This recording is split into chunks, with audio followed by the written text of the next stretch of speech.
If you're scrolling right now, stop for just a second.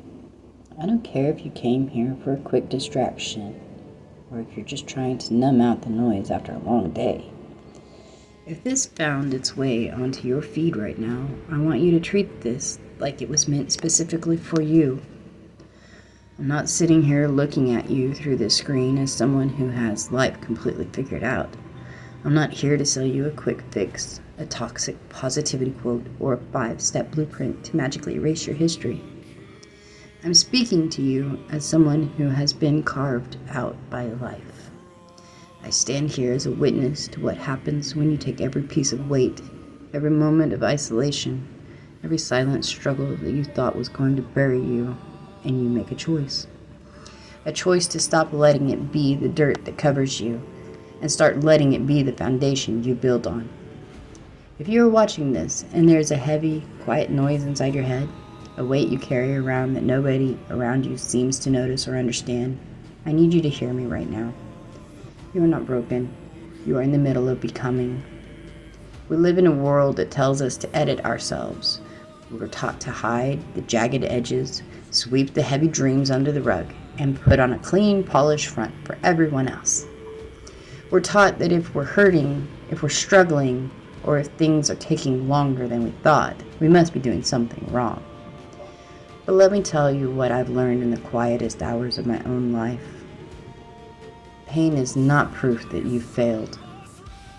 Pain is proof that you were brave enough to feel.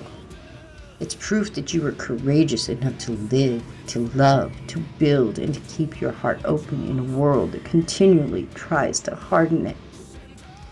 There have been seasons in my life where the weight felt so absolute that the idea of moving forward felt like an impossible task.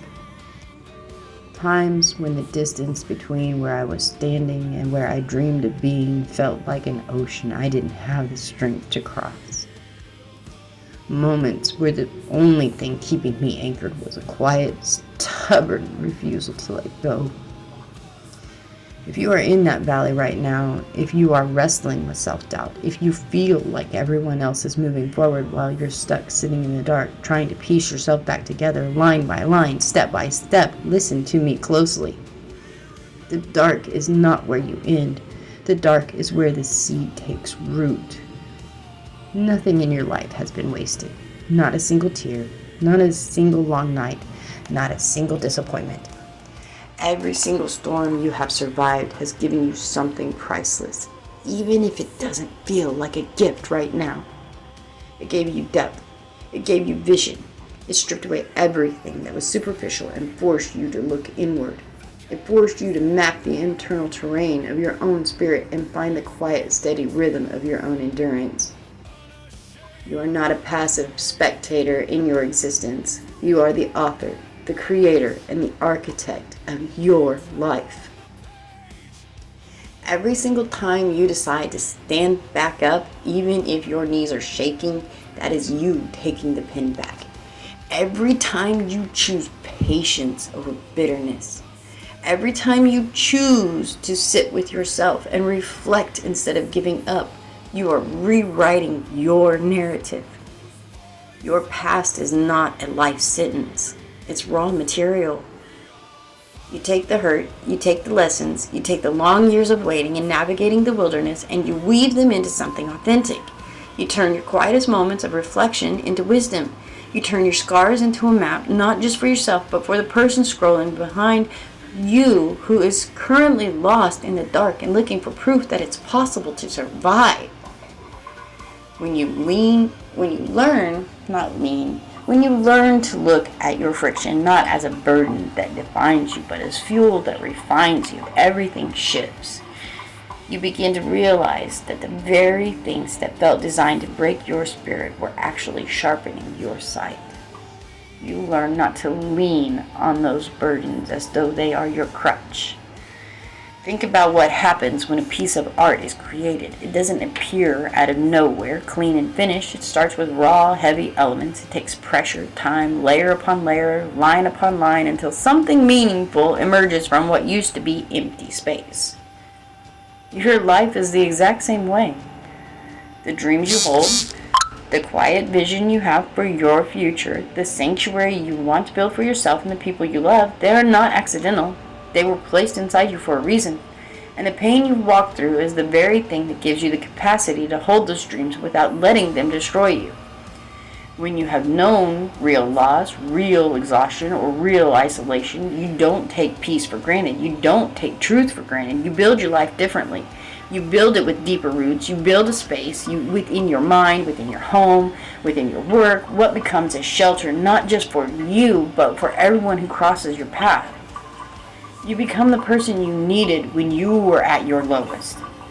So if you're watching this on your phone right now, sitting in your car, lying in bed, or taking a break from a day that feels like too much to handle, stop waiting for the conditions to be perfect before you decide to honor your journey. Stop waiting for the storm to completely clear before you step into your purpose. Stand up right in the middle of it. Reclaim your story. Take every ounce of friction, every piece of grief, every moment where you were misunderstood or overlooked, and let it spark the quiet fire that carries you into your next chapter. Show yourself and show anyone watching what happens when a human being goes through the fire and refuses to come out bitter. Show them what happens when you come out refined, stronger, deeper, more intentional, completely rooted in who you are.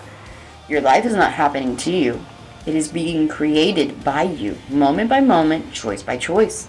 Step into it. Own every single chapter of it. The beautiful parts, the painful parts, the painful parts, and the unfinished parts. Keep writing, keep building, and don't you dare give up on what you came here to create. Even the mistakes have beauty, and even the mistakes will remain because they had beauty. Doesn't mean that I have to give up just because I said the wrong word. I just continue forward. And you do the same. Step into it. Own every single chapter of it. The beautiful parts, the painful parts, and the unfinished parts. Because let's be honest, we're all just unfinished parts. Playing roles on a stage that we didn't set.